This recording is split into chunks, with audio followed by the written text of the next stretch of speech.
Hello, welcome to my channel. Today I am on day number 7 of the Metatron 21-day meditation challenge. And yes, it's going quite well, and I'm pretty happy with it. The fact that it's been a week is really kind of amazing.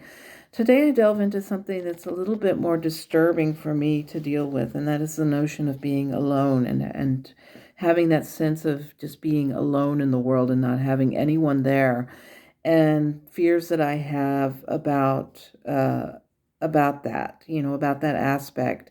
Because as I get older, I start thinking about things like that, and I start pondering what I can do, or if I am doing everything the way I should be doing it, and my attachments and things like that. So, without further ado, here we go with day number 7. Today is February 5th, 2025, and here we go. I started out with saying, "So we've been doing this for a week." And he says, "Indeed, how do you feel?" I said, "I feel more centered.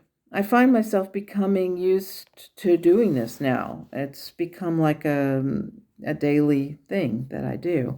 It's as though I feel a sense of completeness in doing it." And he says, "That is the intention, to open a pathway to the more centered sense of being. Your angels have always been there, and you can connect to them at any time. You must not necessarily sit with a pencil in hand. You can simply start speaking with them. They will hear you, um, and with this gate now wide open, they can also respond." I said, "I've always had these feelings. It wasn't always verbal responses. It was like a feeling, a good feeling when I was heading in a positive direction, and a foreboding feeling when I was heading in a negative direction. Is that generally how it is?" And he says, "Yes, verbal language is often used because it is a means in which you understand.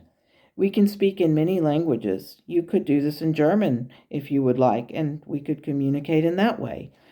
Yet, the spoken language is just a way to express the human side of yourself." I said, "Oh, like having an automatic translator." "Yes," he said, "but we are a bit better than your Google Translate." I said, "I can well imagine.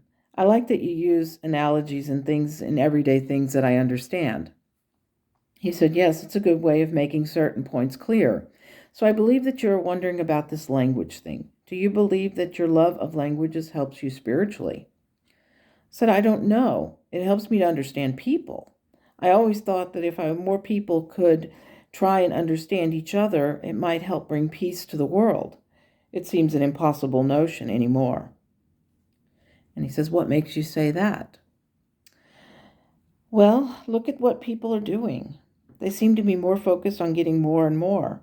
Those same people are the ones with power over others." And he says, "They are earthbound. One day they will transition, and all that money will be left behind. Their material wealth will fade from view, and their sense of loss will be greater. Now, people who are detached from material things will be better able to meet that moment when it comes." I said, "I think about that, but I also think about our teddy bears. They are material, but the love that we have for them is spiritual. I've been thinking about the craziest notions, I know, but the emotional attachment to them is very real." He said, "Yes, I know. The personalities to them is that part of you. I cannot say what will happen to them, but I can tell you that the personalities that you have affixed to them is a spiritual thing, and perhaps there are aspects of spirits that you know. There is that childlike essence in you that is manifest in them. This is different than the relationship that people might have with money." I said, "That feels comforting. I was kind of fearful that I was becoming too materialistic because of them." He says, "It's an interesting thing to speak of, teddy bears, in a spiritual context.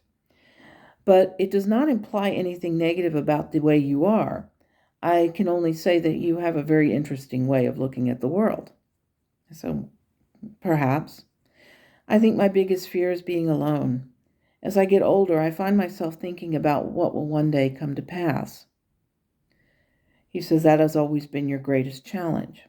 I said, "Yes, I remember the night before I had my surgery, I was terrified. And the realization for me was that I was going into that alone. I had no one there with me, no teddy bear to offer comfort. I was alone. I think that was the worst feeling in the world.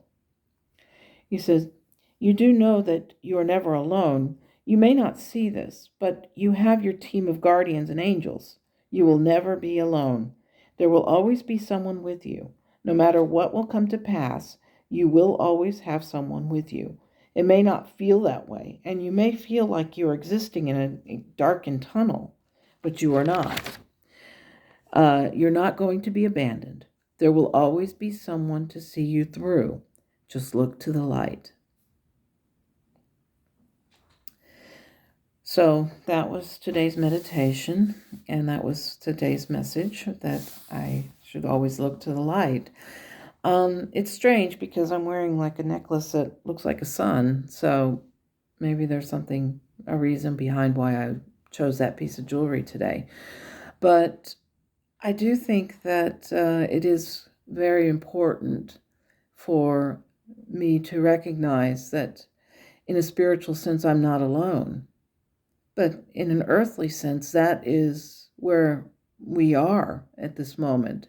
We are in this earth existence. We are in this physicality that we have to recognize that it is a part of what motivates us and what guides us in certain directions. So I think that perhaps my fears about this are rational, but at the same time, when I do think about the spiritual aspect of it, then I do feel a sense of comfort in knowing that, one, I'm not crazy for having these attachments to teddy bears, but that I also understand that the attachments that one might have to something like an emotional attachment to something like a toy or an item that has become sort of I don't want to say crutch, because it's not really a crutch. It's just something that you feel an emotional attachment to, that it may not necessarily be the same as somebody being attached to money or power or prestige or any of that other stuff that to many of us who are light workers have no fundamental attachment to. We just see it for what it is. I don't know. There's just a lot of questions that I think have come up because of that, but I will continue to do this, and I will hopefully in the coming days I will know a little bit more about what it is that cause me to have these emotional attachments to items as opposed to just being a free spirit, if you will. So hopefully this has offered you something. It's offered me a lot of confusion. I'm not really sure where to go from here, but I think tomorrow I'll find out.